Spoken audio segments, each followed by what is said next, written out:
दोस्तों अगर आप कहीं वो लोन के कागज पढ़ लोगे ना एक बार, वो जो उनका एग्रीमेंट होता है जिसमें वो यहाँ साइन करो सर, यहाँ साइन करो, जहाँ जहाँ डॉट लगा उस टाइम में तो बंदा खुशी साइन करता रहता कि नई गाड़ी आ रही है।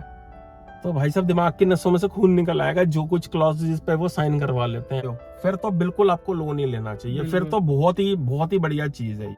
तो आपके लिए लोन लेना बहुत ही डेंजरस साबित हो सकता है क्योंकि तो दोस्तों स्वागत है आपका मेरे चैनल दक्ष अग्निहोत्री पे। मेरा नाम है दक्ष और आज हम दोनों रखेंगे अपना पक्ष। तो दोस्तों आज की वीडियो का जो टॉपिक है वो ऐसा टॉपिक है जो बहुत सारे कार बायर्स के जो है काम आने वाला है। अगर आप गाड़ी अभी फ़िलहाल ख़रीद रहे हैं या ख़रीदने का प्लान कर रहे हैं, या फिर अगर आपको नहीं पता ये सब चीज़ें कैसे होती हैं, इन फ्यूचर आप कभी गाड़ी खरीदोगे, अभी आप स्टूडेंट हो या कॉलेज में हो, तो आपके बहुत काम आने वाली है ये वीडियो। क्योंकि आज का टॉपिक है गाड़ी कैश पे लें या लोन पे।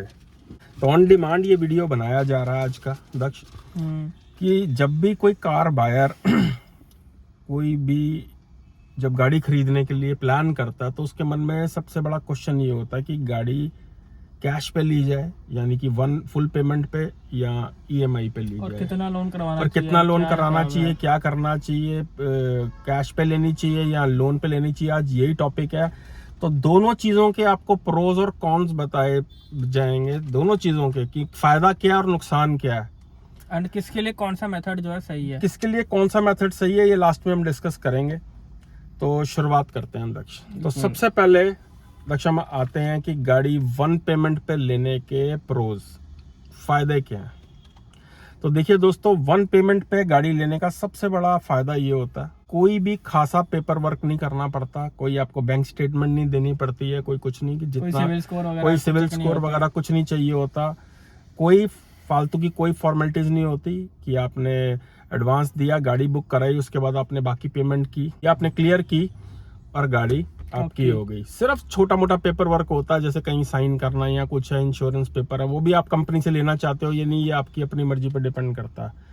तो एक तो ये बहुत प्रो है सबसे बड़ा कि आपको कोई झंझटबाजी नहीं होती है वन पेमेंट पे लेने पे। दूसरा सबसे बड़ा फायदा ये होता है कि कल को अगर आपने गाड़ी 2-3 साल में बेचनी हो, दो साल के बाद आपका मूड बन जाए कि आपको गाड़ी नहीं रखनी है, आपको कोई और गाड़ी प्लान करनी है, तो 5 मिनट के अंदर आपकी गाड़ी भी सेल हो जाती है। आजकल जो प्रोसीजर बने हुए हैं कार 24 काफी लंबा प्रोसीजर होता है। पहले बैंक से अप्रूवल लो, ये करो वो करो, पहले लोन खत्म करो, कई सारी चीजें होती हैं। और तीसरा प्रो जो है भैया, गाड़ी आपकी अपनी हो जाती है। सबसे बड़ा प्रो ये है, अगर आपके पास पैसा है वन पेमेंट लेने पे भी कोई बुराई नहीं है। वन पेमेंट पे लेने का एक और फायदा है कि गाड़ी आपको जितने की ली थी उतने की ही पड़ेगी। अगर आप ईएमआई पे लेते हो तो आपको गाड़ी जो है महंगी पड़ती है इंटरेस्ट के साथ। वन पेमेंट पे लेने का एक और प्रो है, सबसे बड़ा जो मुझे प्रो नजर आता है कि गाड़ी पे आप मैक्सिमम डिस्काउंट पहले आप डीलर से नेगोशिएट कर सकते हो, आप ले सकते हो, और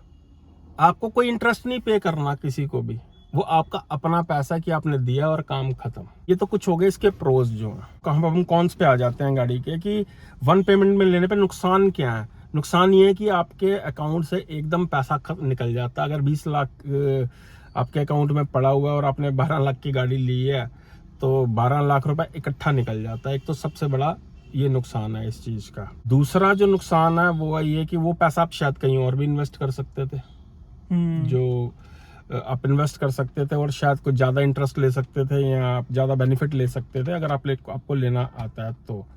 वैसे बहुत कम होती है रेशियो जो वन पेमेंट पे लोग लेते हैं गाड़ी। फायदे ज्यादा हैं इस चीज के, नुकसान जो है वो कम है।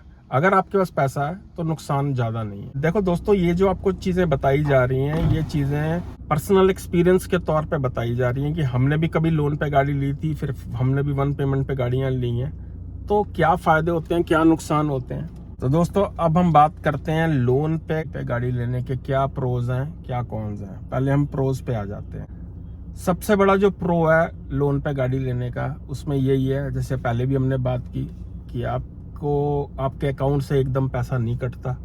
आपको सिर्फ एक डाउन पेमेंट करनी है, तो एकदम पैसा नहीं कटता, आप जो प्लान कर रहे हो।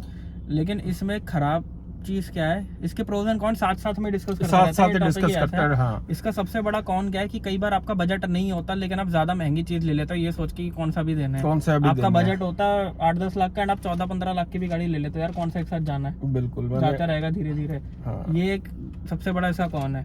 कोटक बैंक को हाथ जोड़ के रिक्वेस्ट करता हूं कि इस गाड़ी पे जो मैंने उनसे लोन लिया था मुझे लोन माफ कर दो। मैं अब मेरे पे पैसे नहीं है, मैं 12-12 हजार रुपए की 2 किस्तें भर चुका हूं। होता है दोस्तों, बजट नहीं होता और हम प्लान कर लेते हैं चीज़ों को। हाँ, बैंक बहुत हेल्प करते हैं इस चीज़ में। डीलर भी चाहेंगे कि आपको आप लोन पे लो। वो पूछेंगे सर कैसे लेनी है आपने, हम लोन डिस्कस कर लें। पहली चीज़ तो डीलर कभी मानने के लिए भी रेडी नहीं होता, वन पेमेंट गाड़ी लेने वाले हो। वो वो चाहते हैं सीधा ही आपको डिस्कस करते हैं, सर आपको कितने साल का आपने लोन करवाना है। उनको पता है कि 90% लोग जो है लोन पे ही लेते हैं गाड़ी, और उनको बेनिफिट भी है इस चीज़ में।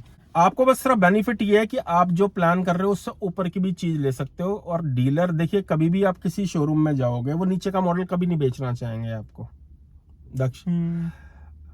वो आपको ऊपर का मॉडल देना चाहेंगे। नीचे के मॉडल पे वेटिंग दिखाई जाती है जी, एक साल की वेटिंग है जी, 1.5 साल की वेटिंग है। अरे कोई नहीं, इतने दुनिया बैठी है खरीदने वाली जो 1.5 साल की वेटिंग आ जाती है। वो जानबूझ सर फर्क क्या पड़ रहा है सर, आपको सिर्फ 1500 रुपीज पर मंथ का फर्क पड़ेगा। अभी 2000 रुपए सर कुछ भी नहीं होता। ये वाला मॉडल लो, एक ही बार ही लेना है। वो सही बात है, वो ये बोलता है कि सिर्फ 1500-2000 का फर्क है। लेकिन दोस्तों जब आप कैलकुलेट करते हो ना, तो वो 5 साल या 3 साल बाद वो आपको लाखों रुपए का फर्क पड़ जाता है। दूसरा जो सबसे बड़ा नुकसान है दोस्तों, अगर आप कहीं वो लोन के कागज पढ़ लोगे ना एक बार, वो जो उनका एग्रीमेंट होता है जिसमें वो यहाँ साइन करो सर, यहाँ साइन करो, जहाँ जहाँ डॉट लगा उस टाइम में तो बंदा खुशी साइन करता रहता कि नई गाड़ी आ रही है। तो भाई साहब दिमाग की नसों में से खून निकल आएगा। जो कुछ क्लॉजेस पे वो साइन करवा लेते हैं आपसे, जैसे कि आपको खरीद लिया होता। जो हाल क्रेडिट कार्ड से होता है ना, देखो क्रेडिट कार्ड में तो ये होता है कि आपने खर्च दिया, अगर आपने टाइमली चुका दिया तो आपको उतना ही पड़ा, तो आपको उतना ही पड़ा कि जितना आपने खर्चा। लेकिन कार के अंदर क्या डे वन से इंटरेस्ट चालू हो जाता। ये नहीं है ना कि आपने 25 दिन में किस्त चुका दी तो आपको कोई भी इंटरेस्ट नहीं लगेगा। एंड दोस्तों EMI में मैंने नोटिस करा क्या होता है कि शुरू में तो बंदे से किस्त भरी जाती है, जब गाड़ी पुरानी होने लगती है 2-4 महीने 6 महीने में बड़ा मजा आता है नई गाड़ी है। लेकिन धीरे धीरे जैसे गाड़ी पुरानी होनी शुरू होती है, हल्का बहुत कहीं से स्क्रैचेस क्रूचेस लगता है, आपका मन हल्का होने लगता है कि यार अब तो खैर लग गई गाड़ी, अब तो मन से उतर गई, पुरानी हो रही है। 1 साल बाद 1.5 साल बाद सर एक स्टेज आती है कि EMI भी भरने का जो है कस्टमर का मन नहीं करता, उसे वो 15,000 की भी अगर किस्त है वो चुभने लगती है। क्या होता है शुरू में एकदम ठीक बोला, 2-3 महीने तो दोस्तों लगता है कि कोई फर्क नहीं पड़ रहा, लेकिन आप थोड़े दिनों में ये भूल जाते हो कि आपने सिर्फ 20% पेमेंट की है गाड़ी की। हाँ, अभी जानी है पेमेंट। थोड़े दिनों में आपको पेट्रोल का खर्चा भी चुभने लग जाता है। आपको लगता है 20-25 हजार रुपए की किस्त जा रही है, 15-20 हजार रुपए तेल पे लग रहे हैं। रेट ऑफ इंटरेस्ट ठीक है। और दूसरा है कि लोन पे आपने गाड़ी तब लेनी है दोस्तों अगर आपके पास जो अपनी जमा पूंजी है आप वो कहीं पे इन्वेस्ट कर सकते हो, म्यूचुअल फंड्स में या किसी भी चीज से, जिससे आप जो बैंक को इंटरेस्ट दे रहे हो उससे आपको ज्यादा इंटरेस्ट आप या बेनिफिट आप अपने पैसे से कमा सकते हो। आप लोन तब मत लेना कि आते ही रहेंगे पैसे, हम चुकाते ही रहेंगे। लाइफ इज किसी को नहीं पता, वेरी अनप्रेडिक्टेबल, कुछ भी कभी हो जाता है। जैसे पेंडेमिक हुआ, कुछ हुआ, लोगों का बहुत बुरा हाल हो गया था कोरोना के अंदर है। तो अगर आपके पास है और आप कहीं और इन्वेस्ट करना चाहते हो तो लोन बहुत अच्छी ऑप्शन है। लोन पे आप लो, कंपनी में खर्चा दिखाना तो जरूर लोन पे लो गाड़ी। जो बिजनेसमैन है जिनको पता है कि अगर हमने 20 लाख या 30 लाख की गाड़ी खरीद ली एक पेमेंट पे, वो उस 30 लाख को कहीं अपने बिजनेस में इन्वेस्ट करके वो 30 लाख का 50 लाख भी बना सकते हैं। तो 5 लाख अगर उनको 4 लाख देना भी पड़ता उन्हें कोई फर्क नहीं पड़ता। कोई इंडस्ट्रियलिस्ट है उसको कोई फर्क नहीं पड़ता कि कंपनी खाते में ली हुई है गाड़ी। ये बेसिकली ये वीडियो उनके ज्यादा काम आने वाला है जो फर्स्ट टाइम बायर है, जो अपनी सेविंग्स जोड़ता है, काम आदमी है जिसके जब अगर आपकी फिक्स्ड इनकम है या सैलरी आती है तो आपके लिए लोन लेना बहुत ही डेंजरस साबित हो सकता है, क्योंकि बहुत ज्यादा इंटरेस्ट पड़ता है इसके अंदर। बिजनेसमैन के लिए तो लोन लेना बहुत जरूरी हो जाता है। वो कभी भी ऐसा पैसा इन्वेस्ट नहीं करेगा, खर्चे में भी दिखाया जाता है, इनकम टैक्स में भी फर्क पड़ता है। कंपनी के खाते में लेते हैं गाड़ी तो वो कोई फर्क नहीं पड़ता। पर्सनल यानी कि अपने सेविंग अकाउंट से आपकी सैलरी आ रही है उसमें से कट रहे हैं सारे खर्चों के साथ, तो बहुत भारी पड़ जाते हैं। सबसे बड़ा कौन ही यही है इस चीज का कि आपका 12 लाख का बजट होता है पर 18 लाख की भी गाड़ी ले लेते हो कि कौन सा भी देने हैं। कौन से अभी देने हैं, देते रहेंगे यार 7 साल मिल रहा है। कितनी किस्त बन रही है भाई साहब, वो किस्तें जब चुभने लगती हैं ना तो बड़ी चुभती हैं, क्योंकि आप इंटरेस्ट ऑफ रेट कैलकुलेट करोगे तो आपको कितना कितना इंटरेस्ट रेट पे करना पड़ रहा है। 15 लाख के लोन पे 18-19 लाख रुपए आपको वापस करना पड़ रहा है। कितने बड़े बड़े लोन लोग बनवा लेते हैं। अगर आप अफोर्ड कर सकते हो, देखिए दोस्तों क्या होता है, गाड़ी एक ऐसा शौक है जो बचपन से जवानी तक बुढ़ापे तक हम लेके ना बड़े भी होते हैं, हम जीते हैं, लेकिन चीज वही करना जो आप कल को अफोर्ड कर पाओ, क्योंकि खाली गाड़ी नहीं होती है, घर के और भी खर्चे होते हैं, सब कुछ होता है, आपको सब कुछ कैलकुलेट करना है। क्योंकि गाड़ी के खर्चे भी हैं, कल को सर्विस भी होएगी, थोड़े टाइम में कोई पार्ट भी चेंज होएगा, कोई भी गाड़ी है तो खर्चा होता है गाड़ी का। तो लोन अच्छी चीज भी है, बुरी भी है, ये वो तलवार है जो आपके सिर पर लटकी रहेगी। कि आप गाड़ी कल को चलाओ आपको ना गाड़ी चलाओ। बेचनी है, आप बेच ही नहीं सकते जब तक आप पूरे ये डॉक्यूमेंट क्लियर नहीं कराते। इनका एक लॉक इन पीरियड होता है। अगर आपने 1 पेमेंट पे गाड़ी ली है, भगवान ना करे आपको जरूरत पड़ जाए कभी पैसे की, तो चाहे कम भी मिले थोड़े, लेकिन वो खरे हैं, कभी भी आप कैश कर सकते हो वो जो अमाउंट जो होता है। और अपनी चीज अपनी होती है, नहीं तो बैंक की है वो गाड़ी, जितने भी साल के लिए वो बैंक की है। देखिए ये आपकी अपनी मर्जी पे डिपेंड करता है, हम दोनों ये नहीं वे कह सही रहे है, दोनों आप वे पे सही डिपेंड है। करता है ये। अगर पैसा है तो आपको कैश ही लेनी चाहिए गाड़ी, बिकॉज जो चीज डेप्रिशिएट होती है उस पर कभी भी लंबे लोन नहीं बनवाने चाहिए। दक्ष, सही कोई बात है। प्रॉपर्टी के लिए आपने लोन बनवाया तो समझ आता है, वो तो अप्रिशिएट हो जाएगी उसकी जो अमाउंट है, गाड़ी की अमाउंट तो डिक्रीज हो जाएगी। और हाई सेगमेंट की गाड़ियों की तो आधी आधी वैल्यू गिर जाती है एक साल के अंदर, एक सही 1.5 बात साल है। के अंदर जो है। तो छोटी अमाउंट है तो ठीक है, लेकिन आप और रिकमेंडेड जो है वो 3 साल से ज्यादा का लोन मत बनवाना, अगर आपने बनवाना भी है तो। 5 साल ये बहुत खासकर होते ये हैं। वीडियो उनके बड़ी काम आने वाली है जो फर्स्ट टाइम बायर हैं, जो प्लान कर रहे हैं। तो दोस्तों मेन क्या है कि हमने भी 1 पेमेंट पे गाड़ियां ली हैं, ईएमआई पे भी ली हैं, तो जो एक्सपीरियंस है उसी के बिहाफ पे शेयर किया जा रहा है। कि मैंने जब पहली बार लोन लिया तो मुझे समझ आ गया कि भैया जब पैसा हो ना पास में, प्रॉपर आपके पास सफिशिएंट अमाउंट हो कि आप BMW, ऑडी कोई भी गाड़ी खरीद सकते हो, या जो भी अभी भी गाड़ी है वो खरीद सकते हो, तो तब लेना। ये मेरा अपना पर्सनल ओपिनियन है कि एक गाड़ी हमने शुरुआत में EMI पे ली, उसके बाद जितनी भी गाड़ियां ली हैं हमने सब 1 पेमेंट पे ली हैं। शुरू में जरूर दक्ष कि थोड़ा सा लगता यार इतना बड़ा अमाउंट इकट्ठा दे दिया, यार इतना बड़ा अमाउंट इकट्ठा दे दिया, लेकिन दोस्तों जब रेगुलर आपकी इनकम चल रही होती है और फ्लो में चीजें चल रही होती हैं तो 6 महीने साल के बाद आपको याद भी नहीं रहता कि आपने इतनी बड़ी इन्वेस्टमेंट की थी या की थी। और कोई लोड नहीं होता, गाड़ी आपकी अपनी, आप चलाओ ना चलाओ, ज्यादा चलाओ, सिर्फ पेट्रोल का खर्चा रह जाता है। सही बात है। क्यों? 90% आपको आपने अपने आसपास भी आप चेक कर लेना, गाड़ियां लोग लेते हैं और उनके घर के नीचे ही खड़ी रहती हैं, और पूरा सर्वे कहता है कि गाड़ी की 70 to 80% जो लाइफ है वो पार्किंग में ही निकल जाती उसका है। कारण क्या है कि EMI भी जा रही है और पेट्रोल भी जा रहा है, पेट्रोल भी और जा भी रहा है। खर्चे हैं, एक टाइम पे इंश्योरेंस भी देनी पड़ेगी साल में, हाँ। सर्विस का भी पैसा। तो फिर बंदा कहता है भाई गाड़ी नीचे ही खड़ी ठीक है। शुरू में तो शौक में बंदा चला लेता है। गाड़ी ऐसी लो यार जो आप अफोर्ड कर सको और आप कल को खुल के चला सको, चला भले ही वो सको। नीचे वाला मॉडल हो। ऐसे टॉप मॉडल का क्या फायदा अरे जो नीचे ही खड़ा है। मेरी सलाह तो ये है दक्ष की गाड़ी जो लेनी चाहिए ना, वो देखो, बाकी आप अपनी भी राय रखो कि आप कमेंट्स के अंदर बताओ कि आपको क्या वे इजी लगती है। देखिए इतने भारी इंटरेस्ट चुकाने, और 90% लोगों को इन्वेस्टमेंट्स भी नहीं करनी आती हैं, कि बैंकों में पैसे पड़े रहते हैं वो इन्वेस्ट नहीं करते हैं। तो उससे बेटर है कि आप कोई चीज ले लो ना, उसमें आप लोन बनवा रहे हो, सब कुछ कर रहे हो। अगर लोन बनवाया और अगर आप पैसे इन्वेस्ट करने जानते हो फिर तो बिल्कुल आपको लोन ही लेना चाहिए, फिर तो बहुत ही बढ़िया चीज है ये। लेकिन अगर आपको अपना पैसा आगे इन्वेस्ट करना नहीं आता तो भैया 1 पेमेंट पे गाड़ी लेना, सब्र कर लो। अगर अभी अफोर्ड नहीं कर सकते तो थोड़ा वेट कर लो, चाहे नीचे का जब मॉडल ले पैसे लेना। हो तब लेना, नहीं तो बाद में क्या होएगा कि शायद आपको अपना कोई खर्चा मारना पड़े इन फ्यूचर गाड़ी की वजह से।